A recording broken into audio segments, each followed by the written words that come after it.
The space station floated in the darkness like a small metal moon. Its name was Nexus 7, and today it would host the most important meeting in human history. Admiral Daehyun stood on the bridge of his flagship, watching the station through the large window. His gray hair and tired eyes told the story of 3 long years of war. Behind him, young Lieutenant Jiwon worked at her station. She monitored all the radio signals coming and going from the station. Something felt wrong to her, but she could not explain what it was. The alien ships around Nexus 7 were too many, too organized, too ready. Inside the station, Ambassador Hiren prepared for the peace talks. She wore her best diplomatic clothes and carried humanity's hope in her briefcase. The documents inside promised fair borders, trade deals, and friendship with the Galactic Coalition. She believed in peace. She believed the aliens wanted it too. Captain Minho stood near her, his hand never far from his weapon. He was her bodyguard and he trusted nothing. His eyes scanned every corridor, every alien guard, every shadow. Years of military training taught him to expect danger. Today his instincts screamed warnings. The meeting room was huge and cold. 12 different alien species sat around a massive table. At the head sat the Draxari Chancellor, a tall reptilian creature with golden eyes and sharp teeth. He smiled at Hiren as she entered, but the smile did not reach his eyes. The talks began with pretty words. The Chancellor spoke about unity and peace. He talked about how humans and aliens could build a better galaxy together. Hiren felt hope rising in her chest. Maybe the war could really end. Maybe her people could finally rest. She presented Earth's terms. Humans would keep their current colonies. Both sides would respect each other's borders. They would trade resources and share scientific knowledge. It was fair. It was reasonable. The aliens seemed to agree, but then the Chancellor's smile disappeared. His golden eyes turned cold. He pushed a different document across the table. Hiren read it and her blood turned to ice. The aliens demanded that humans give up 70% of their colonies. They wanted control over Earth's military. They wanted humanity to become servants, not partners. On the flagship, Lieutenant Jiwon suddenly sat up straight. Her computer screen showed something terrifying. She had broken the alien military codes. The messages she read made her hands shake. This was not a peace meeting. This was a trap. The aliens planned to capture all of Earth's leaders in one place. Then their hidden fleet would attack defenseless human worlds. She sent an emergency signal to Admiral Daehyun. He read the decoded messages and his face became stone. He had suspected this. Deep in his heart, he knew the aliens would betray them. That was why he kept the fleet ready. That was why he never fully trusted. Back on the station, Hiren stood up from the table. Her voice was steady but cold. She refused the alien terms. This was not negotiation. This was surrender. Earth would never accept it. The Chancellor's smile returned, but now it was cruel. He said words that Hiren would never forget. He told her that they expected humans to refuse. In fact, they hoped for it. They wanted an excuse. Suddenly, heavy metal doors slammed shut all around the station. Red emergency lights began flashing. The trap was sprung. Alien soldiers rushed into the room with weapons raised. Captain Minho reacted instantly. He pulled his weapon and fired, hitting the first soldier. He shouted at Hiren to run. His team of human guards formed a protective line, fighting desperately to give her time to escape. Hiren ran through the corridors as explosions echoed behind her. She could hear Minho and his team fighting. She could hear them dying. Tears ran down her face, but she kept running. The docking bay was ahead. If she could reach her shuttle, she could escape. She could warn Earth. Admiral Daehyun received the distress call. His officers panicked around him. The sensors showed a massive alien fleet appearing from the asteroid belt. 200 warships against their 30. It looked impossible. It looked like death, but Daehyun did not panic. He opened a secure channel to Earth Command. He spoke the code words that he hoped he would never need to speak. He said Protocol Ragnarok. Far across space, his words activated something that the aliens knew nothing about, something that would change everything. The alien admiral sent a message demanding surrender. Daehyun looked at the alien fleet on his screen. He thought about Minho dying to protect Hiren. He thought about 3 years of war. He thought about all the humans who believed in peace and got betrayal instead. Then Daehyun did something unexpected. He smiled. It was not a happy smile. It was the smile of a man who had prepared for this exact moment. His fingers moved across his command console. Every human ship began powering up their weapons. But that was not all. They sent out a signal. A specific signal that traveled across the entire galaxy at the speed of light. And in the darkness of space, in hidden places the aliens never found, something began to wake up. Captain Minho felt the burning pain in his chest. 3 alien soldiers lay dead around him, but more kept coming. His team was down to 2 men. Blood covered the floor of the corridor. But Hyaron had escaped. That was all that mattered. He smiled through the pain. He pulled out his communicator with shaking hands. His voice was weak but clear. He spoke directly to Admiral Dahyun. He gave him the command codes that Lieutenant Jiwon had discovered. These codes would let humans control alien communications. They were the key to victory. His last words were simple. Make them regret this. Then Captain Minho closed his eyes for the last time. He died thinking about his family on Earth. He died hoping that his sacrifice would mean something. He died a hero, though he would never know it. Hyaron reached her shuttle and launched into space. Tears streamed down her face. She had believed in peace. She had trusted the aliens. Now Minho was dead because of that trust. She would never make that mistake again. As her small ship raced away from the station, she saw the full horror of the alien plan. 200 alien warships surrounded the 30 human vessels. The aliens believed they had won. Their plan was perfect. Kill the human leaders, destroy the human fleet, then attack the defenseless colonies. Without leadership and without military protection, humanity would fall in days. On the alien flagship, the Drexari admiral celebrated. He drank expensive wine and laughed with his officers. They talked about how easy it was to trick humans, how naive they were to believe in peace, how weak they were with their mercy and their morals. The admiral sent a message to the human fleet. Surrender now or die. Admiral Dahyun received the message. His officers looked at him with fear. Some suggested running, some suggested fighting to the death. But Dahyun was calm, too calm. He opened a channel that broadcast to every alien ship. His voice was cold and hard like steel. He spoke in German, the language of his grandmother. Friedensverhandlungen? Sie haben ihre Chance gehabt. Peace negotiations. You had your chance. Then he cut the transmission. The alien admiral laughed. What could 30 ships do against 200? It was suicide, but Lieutenant Jiwon was not laughing. Her screen showed something impossible, something wonderful. Her hands flew across her controls as she shouted numbers and coordinates. Gravity distortions. Hundreds of them, coming from every direction. The sensors could not believe what they detected. Space itself seemed to tear open. From behind moons, from inside asteroid fields, from beneath cloaking fields that hid them from every sensor, ships appeared. Human ships. Hundreds of them. Big ones and small ones. Fast attack ships and heavy battleships. They came from everywhere at once. The alien admiral stopped laughing. His wine glass fell from his hand and shattered on the floor. He stared at his screens in disbelief. The numbers kept climbing. 100 human ships. 200. 300. 400. They did not stop. The humans had not come to this meeting with 30 ships. They had come with 430. From the command ship of this new fleet, a voice spoke.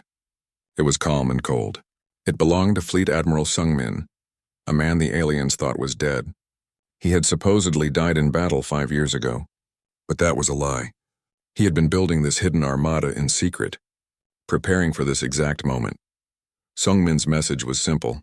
You came to negotiations with a hidden fleet. We came with 2. The psychological impact was instant. The alien crews panicked. Their perfect plan had fallen apart. They were no longer the hunters. They were the prey. Then something even worse happened to the aliens. Their communication systems went crazy. Every ship started receiving false orders. Some were told to retreat. Some were told to advance. Some lost communication completely. The command codes that Minho died to give them were now being used. The human cyber warfare teams had taken control. The alien formation broke apart. Ships crashed into each other trying to follow conflicting orders. Coordination disappeared. What had been a disciplined fleet became a confused mob, and the human ships struck like wolves hunting scattered sheep. But something else happened that shocked the galaxy even more. While the battle raged at Nexus 7, human ships appeared near the alien homeworlds, not to attack, just to show that they could have attacked, just to demonstrate that humanity could have done to the aliens exactly what the aliens planned to do to humans. But they chose not to. It was a message written in military power. We show mercy. You should be grateful. We could destroy your families while you fight here. But we will not, because we are not like you. The alien crews received these reports and their will to fight crumbled. What was the point? The humans had already won. On the alien flagship, a special team led by Commander Yuna materialized from nowhere. Her stealth ships had invisible technology that let them pass through shields. Her soldiers moved through the alien ship like ghosts. They found the Drexari Admiral and his commanders. They used a forced teleportation device and pulled them off their own ship. Suddenly, the alien leaders were standing in the human flagship, standing in front of Admiral Daehyun. They were prisoners. Their mighty fleet was falling apart. Their perfect trap had become their own cage. The Admiral looked at Daehyun with hate and fear. How did you know? How did you prepare for this? Daehyun smiled sadly. He pointed at a picture on the wall.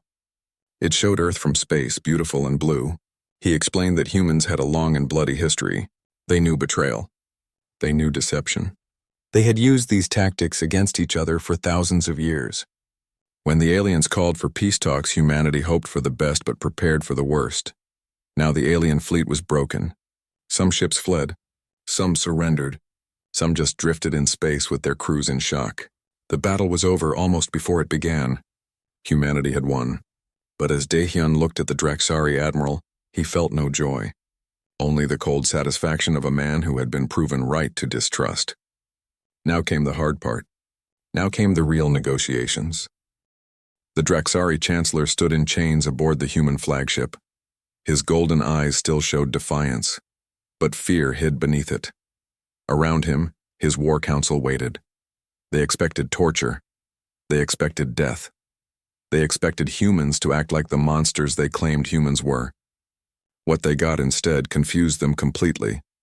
Ambassador Hyerin entered the room. Her clothes were torn and dirty from her escape. Her eyes were red from crying for Minho and the others who died, but her voice was steady. She carried new documents.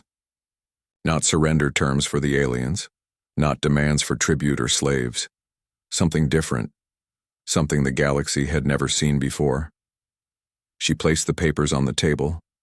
The aliens would remove all military forces from human borders. They would face trial for planning genocide.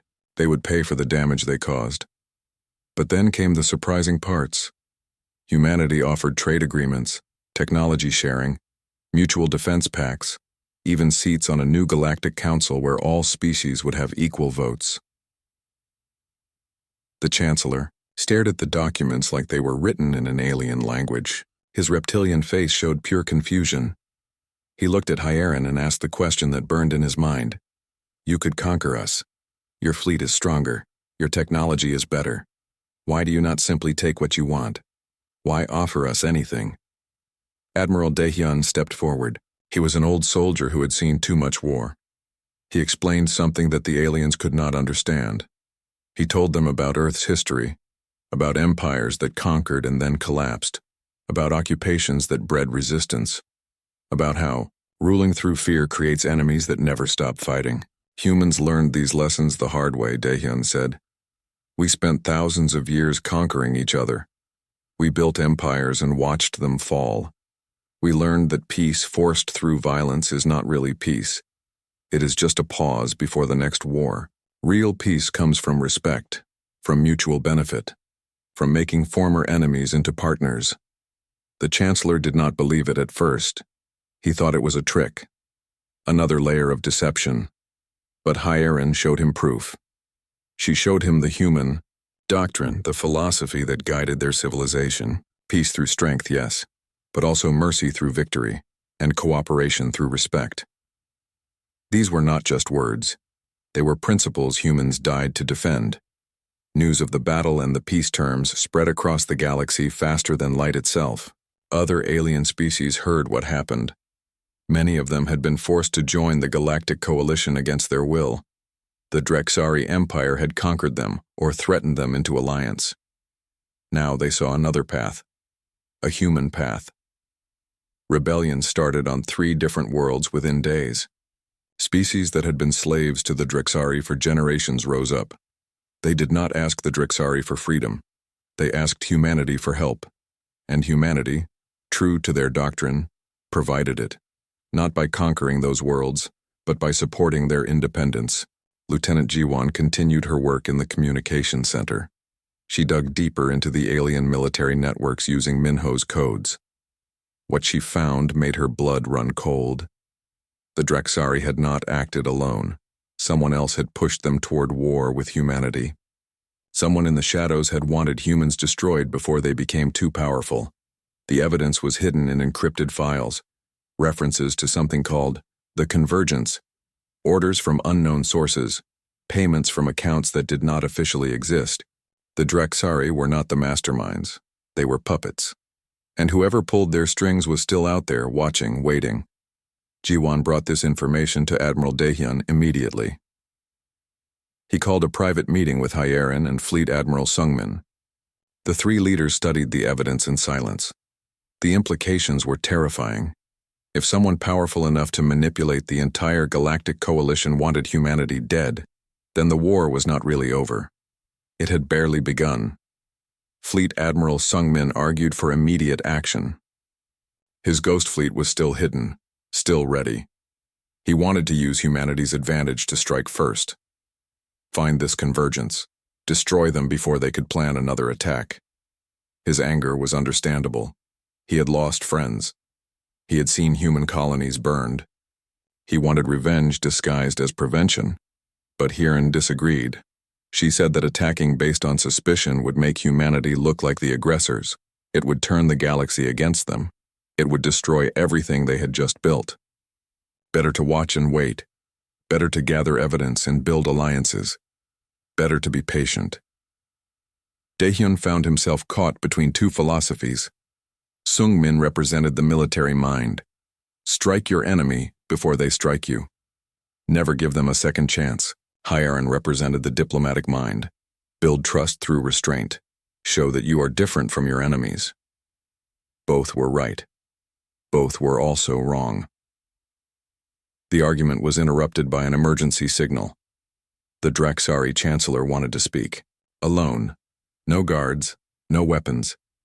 Just a conversation. Daehyun considered refusing. It could be a trap, but he was curious. What could the defeated alien leader possibly want to say? They met in a small room with a view of space. The Chancellor looked older now. Tired. He spoke quietly. He told Daehyun that he believed the human offer was real, that he would convince his people to accept the peace terms. But he also had a warning. He told them about the convergence, not details, because he did not know many. But enough to confirm Jiwan's discovery. The convergence had approached the Drexari decades ago. They offered technology and support. In exchange, they asked the Drexari to control the galaxy, to keep younger species weak, to prevent any civilization from growing too strong too fast. The Drexari thought they were the masters. Now the Chancellor realized they were just tools, and humanity, he explained, had scared the convergence badly. Humans advanced too quickly. They learned too fast. They refused to play by the established rules. The convergence wanted them eliminated before they could challenge the cosmic order. The Drexari attack was supposed to be that elimination, but it had failed. Now the convergence would try something else, something worse. The Chancellor did not know what. He only knew that they never gave up. They had existed for thousands of years. They had destroyed dozens of promising civilizations. They would not stop until humanity was dust or until they themselves were destroyed. It was that simple, that terrifying. Daehyun thanked the Chancellor for the warning. Then he asked why the alien leader was helping his enemies. The Chancellor smiled sadly. Because you are not my enemies anymore. You offered my people peace when you could have offered death. That makes you different. That makes you worth protecting. That makes you the galaxy's best hope.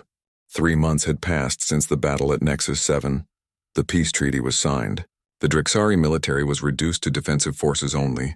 War crime trials had begun on a neutral world, and humanity took its place on the new Galactic Council as an equal member. Everything looked perfect on the surface. But Agent Taejin knew better. He worked in the shadows where diplomats and soldiers could not go. His job was to find secrets and expose lies.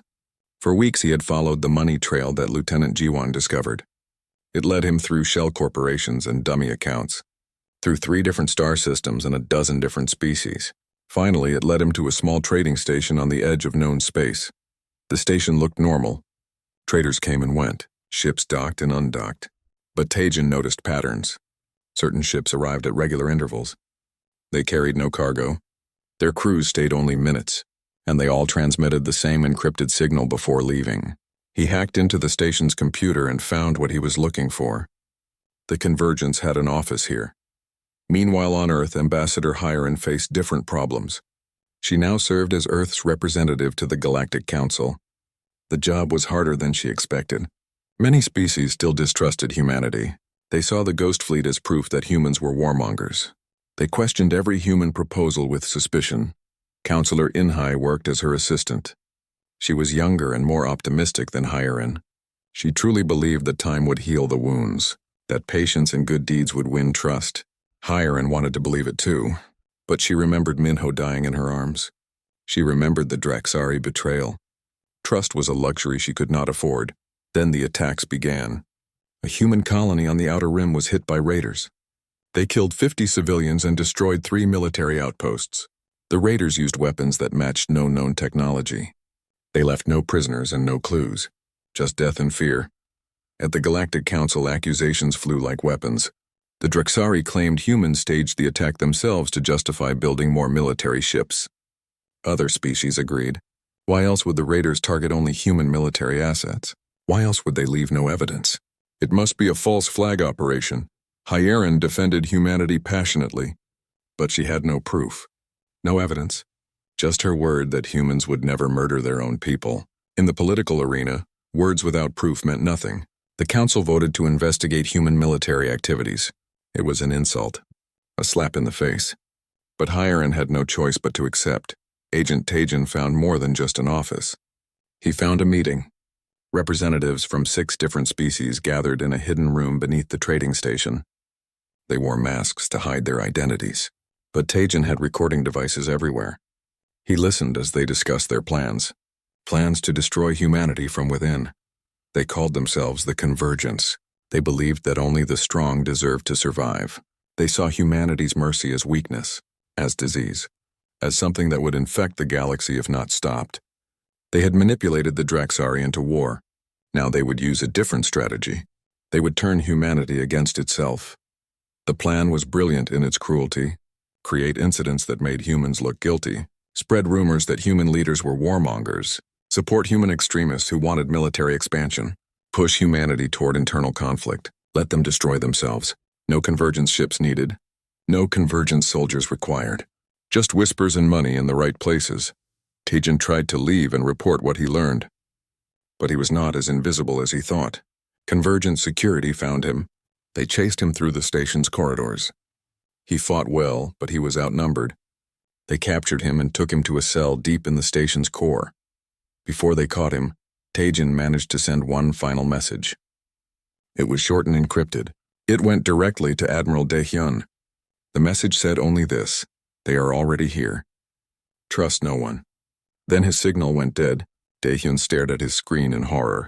Tajan was the best agent humanity had. If they caught him, then the Convergence was more dangerous than anyone realized. Lieutenant Jiwan analyzed the message. She traced its origin point. She calculated how long Tajan could survive interrogation, and she discovered something worse. The message had been intercepted. Someone inside human intelligence had seen it before it reached Daehyun. Someone had delayed it by 6 hours. There was a traitor in their ranks. Daehyun called an emergency meeting. Only his most trusted people, Hirin, Sungmin, Jiwan, Commander Yuna, and Prime Minister Boram, who led Earth's government.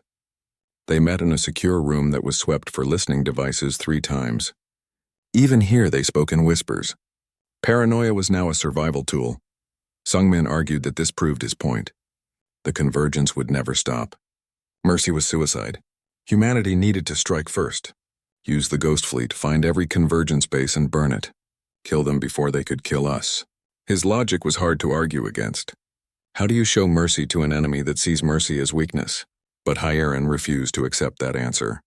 She had seen where that path led. Earth's history was full of preventive wars that became genocides, of security measures that became tyranny, of good intentions that paved roads to hell. If humanity abandoned their principles now, then the convergence had already won. They would have turned humans into the monsters they claimed humans were. Commander Yuna offered a different approach. She was a soldier, but also a thinker. She suggested that humanity use its strengths. Not raw military power, not diplomatic words, but intelligence and stealth. Find the convergence members, expose them publicly, let the galaxy see the conspiracy. Build a coalition of victims, fight the convergence not alone but together. It was risky, it was slow, it required patience and precision, but it was also the only path that stayed true to the human doctrine. Prime Minister Borum made the decision. They would follow Yuna's plan, but they would also prepare for war. The Ghost Fleet would remain hidden and ready. If the intelligence operation failed, if the convergence struck first, then humanity would unleash everything they had. Daehyun accepted the orders, but his heart was heavy.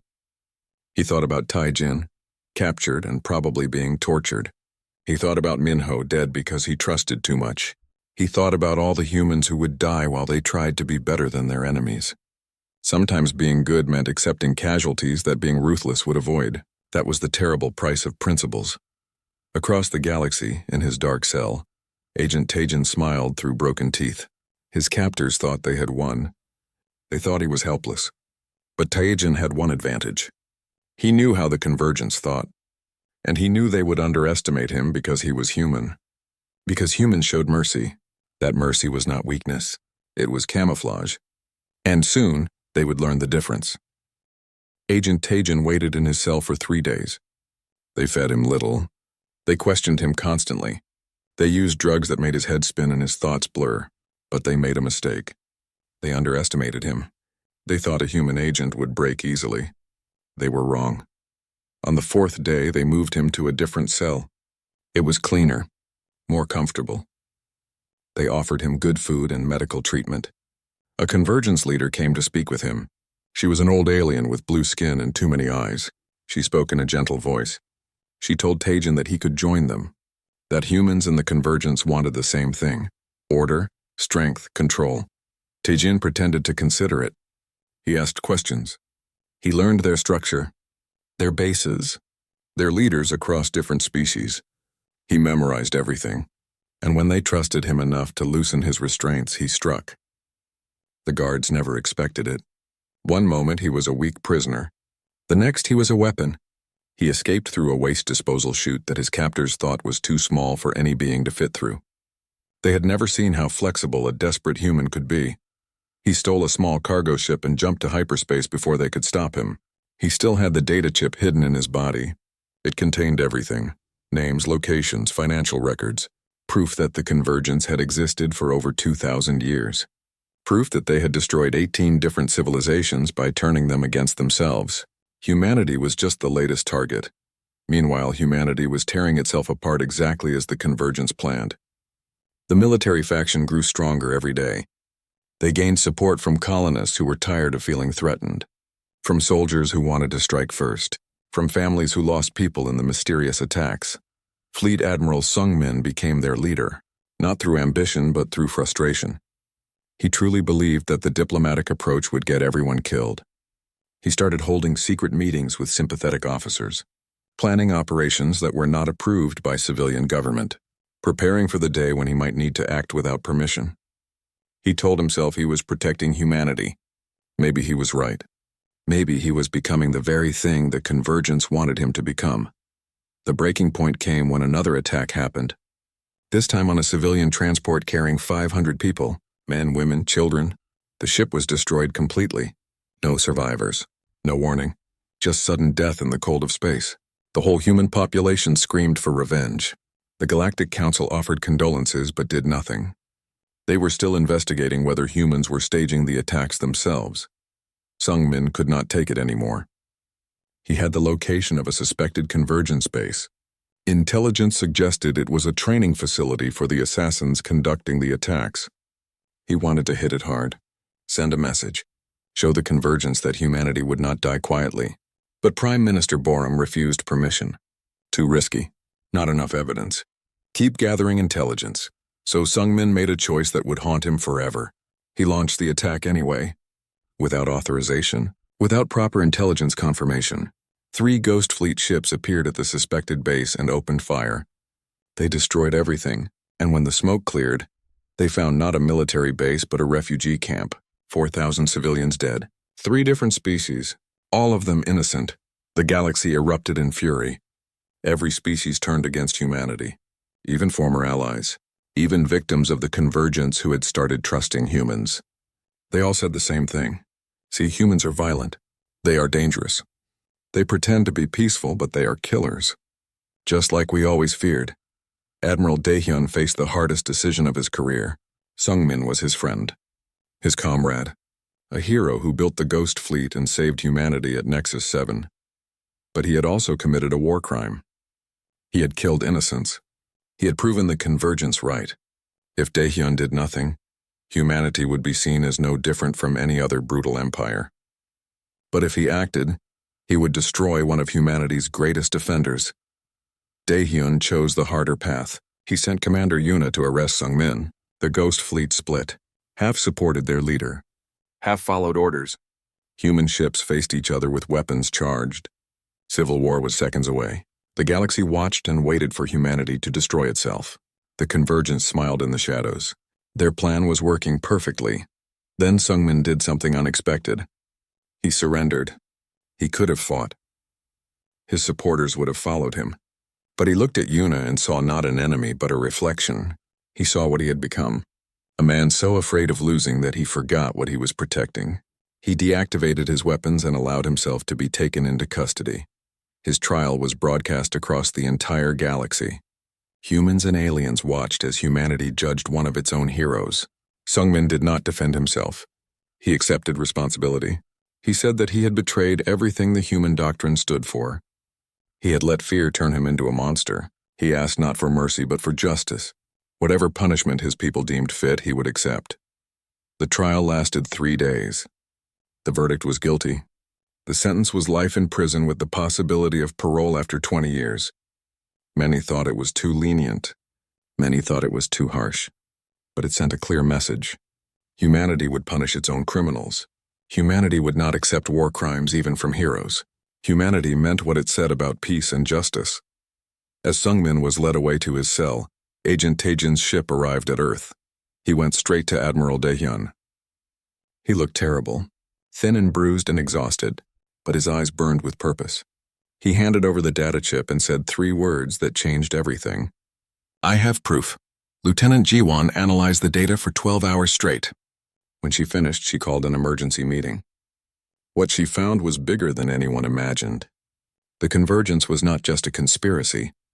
It was an ideology. It infected species across the galaxy. Some members were wealthy elites who wanted to maintain power. Some were military leaders who believed in strength above all. Some were just afraid of change. They had infiltrated governments, military organizations, scientific institutions, even the Galactic Council itself. 3 current council members were convergence operatives. They had been manipulating galactic politics for centuries, creating wars, destroying promising civilizations, maintaining an order where only the ruthless survived. But now humanity had names, locations, financial records, communication logs, everything needed to expose the convergence completely. Daehyun looked at the evidence and knew that this was the moment, not a military moment, a truth moment. They would not fight the convergence with weapons. They would fight with information, with transparency, with proof that could not be denied. Ambassador Hyerin prepared the presentation of her life. She would go before the Galactic Council. She would show them everything. She would prove that humanity was not the enemy, that the real threat had been manipulating them all for thousands of years. It was risky. The convergence members on the council might act first. They might start a war to cover their tracks. But it was the only way forward that kept humanity's soul intact. As she prepared, she thought about Minho, about how he died believing in peace, about how his sacrifice bought humanity this chance. She would not waste it. She would expose the truth even if it killed her, because that was what humans did. They stood for what was right even when it was hard, especially when it was hard. The Galactic Council chamber was packed. Representatives from 40 species filled the seats. News organizations broadcast to trillions of viewers across known space. Everyone knew something big was about to happen. The tension was so thick you could cut it with a knife. Ambassador Hyren walked to the central platform. Her hands were steady, but her heart raced. She began by acknowledging Sungmin's crime. She did not make excuses. She did not minimize it. Humanity had done wrong, and humanity had punished its own. That was accountability. That was justice. But now she had something else to show the council. Something that would change everything. She activated the holographic display. The evidence appeared for all to see. Names, faces, financial transfers spanning centuries, communications between Convergence members discussing their plans, records of civilizations they had destroyed, proof that 3 current council members were Convergence operatives. The chamber erupted in chaos. Accusations flew. Denials were shouted. But the evidence was undeniable. The 3 exposed council members tried to leave. Commander Yuna's security team blocked the exits. They were not prisoners yet. Not officially. But they were not going anywhere either. One of them, a tall insectoid creature, screamed that this was a human conspiracy. That the evidence was fabricated. That humanity was trying to take over the council through deception. Then something amazing happened. The Drexari Chancellor stood up. He spoke in a clear voice. He confirmed the evidence. He admitted that the Drexari had been manipulated by the Convergence for decades. He had been blind to it, complicit in it, but now he saw the truth. And he chose to stand with humanity against the real enemy. Other species joined him. One by one, representatives stood and shared their own experiences. Mysterious advisors who appeared and disappeared. Economic pressure from unknown sources.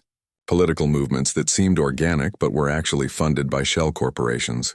The Convergence had infected everything. And everyone had been too blind or too afraid to see it. But the Convergence was not finished. They had one last card to play. Across the galaxy, sleeper agents activated. They had been planted years ago. Decades ago. Some did not even know they were agents until the activation code reached them. They struck at communication hubs. Power stations? Government buildings. Hundreds of attacks happening simultaneously. It was chaos. It was terrorism on a scale the galaxy had never seen. The message was clear. If the Convergence could not control the galaxy, they would burn it. They would rather destroy everything than lose power.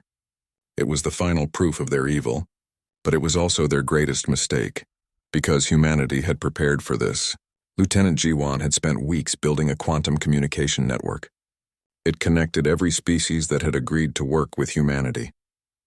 Every military, every police force, every intelligence agency. When the attacks started, the response was instant and coordinated.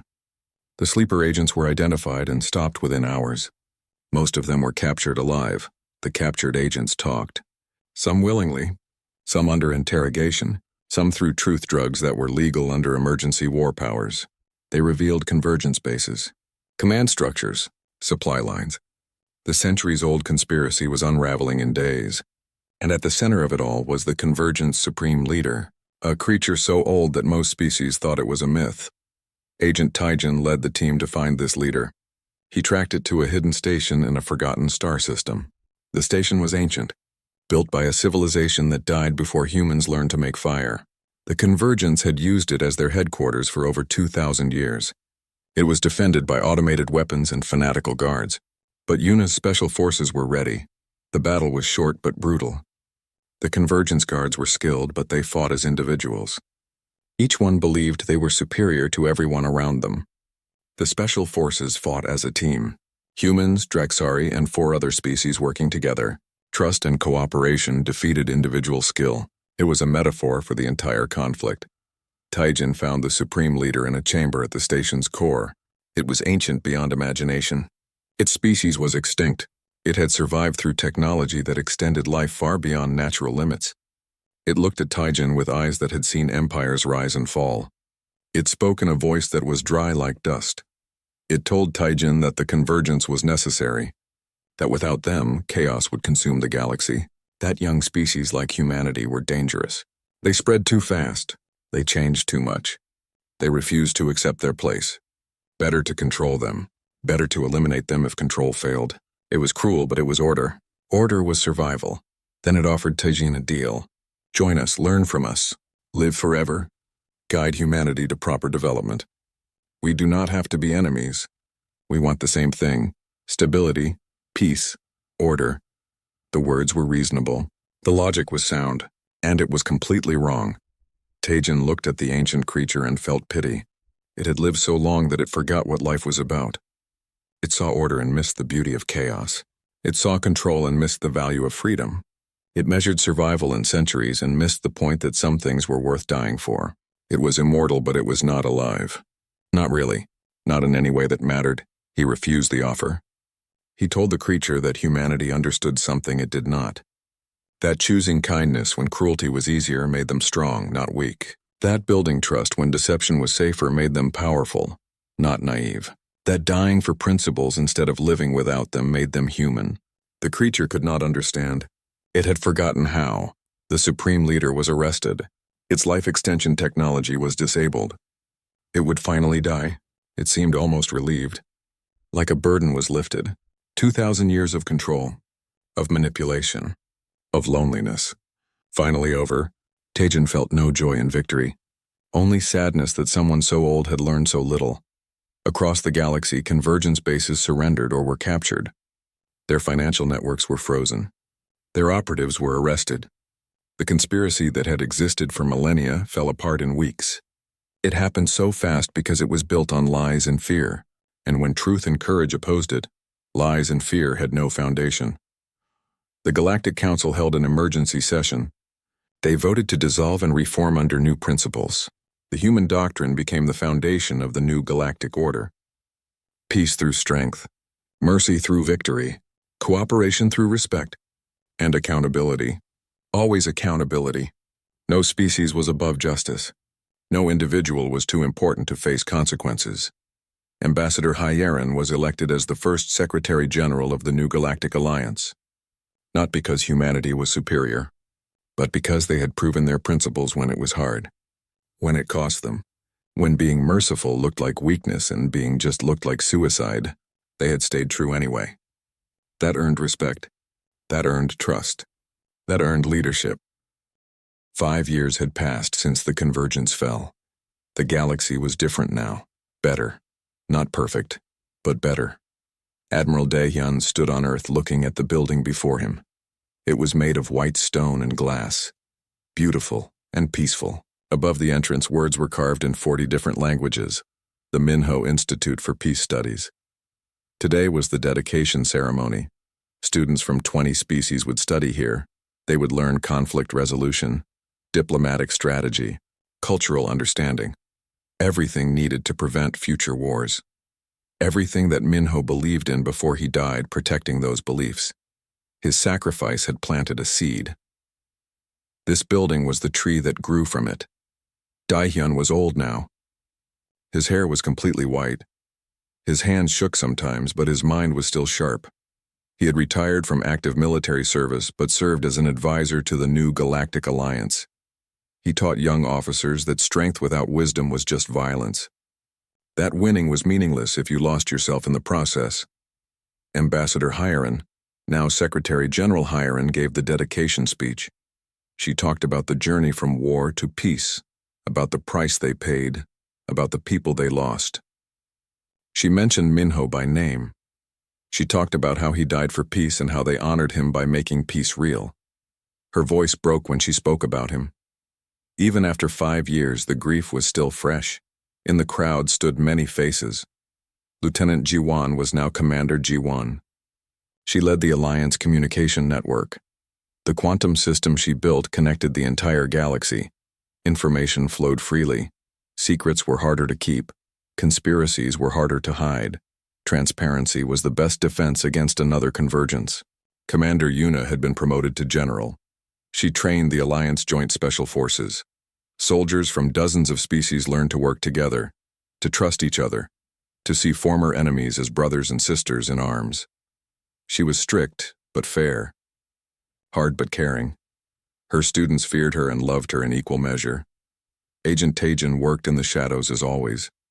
The convergence was defeated, but its ideology lived on. Small groups still believed that only the strong deserved to survive. that mercy was weakness, that cooperation was naive. Taejin hunted them quietly, not with violence when possible, with exposure, with evidence, with the light of truth that made evil harder to hide. Even the Draxari Chancellor was present. He was older too. His golden scales had dulled, but he stood proud. His people had rebuilt their reputation through honest work, through keeping promises, through proving that they had changed. They were no longer the Draxari Empire. They were the Draxari Republic. Democracy was hard for them, but they were learning. Fleet Admiral Sungmin was not at the ceremony. He was still in prison. He had served 5 years of his sentence, 15 more to go. Some called it too harsh for someone who tried to protect humanity. Others called it too lenient for someone who killed innocents. Both sides missed the point. Justice was not about harshness or leniency. It was about accountability, about showing that no one was above the law. Daehyun visited Sungmin every month. They played chess and talked about the old days. Sungmin had changed in prison. The anger had left him. The fear had left him.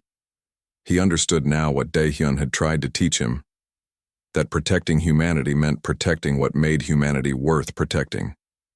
Their principles, their compassion, their refusal to become monsters. The Ghost Fleet still existed. It patrolled Alliance space alongside ships from other species. The secret weapon was secret no longer, but it was still powerful, still ready, because the universe was not safe. It would never be completely safe. Evil did not disappear just because you defeated it once. It evolved, it adapted, it waited for moments of weakness. But the Alliance was ready, not because they were the strongest, not because they had the best weapons, but because they stood together, because 40 species had learned to trust each other, to help each other, to see their differences as strengths instead of threats. That unity was more powerful than any weapon. That cooperation was more effective than any individual force. After the ceremony, a young girl approached Daehyun. She was human, maybe 8 years old. She looked up at him with curious eyes. She asked a question that children always asked. Why did the aliens call humans monsters? If humans were peaceful, why were people afraid of them? It was an innocent question, but it deserved an honest answer. Daehyun knelt down to her level. He explained carefully.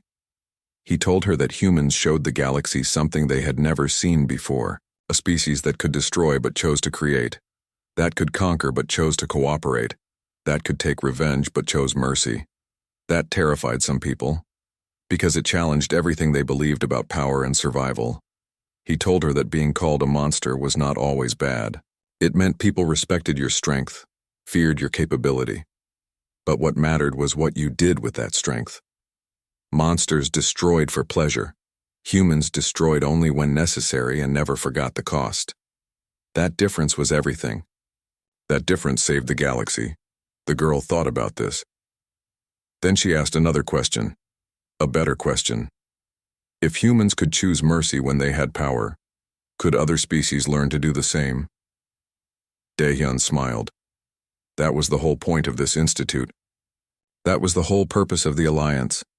Teaching everyone that mercy was not weakness, that compassion was not naive, that the strongest choice was often the kindest one.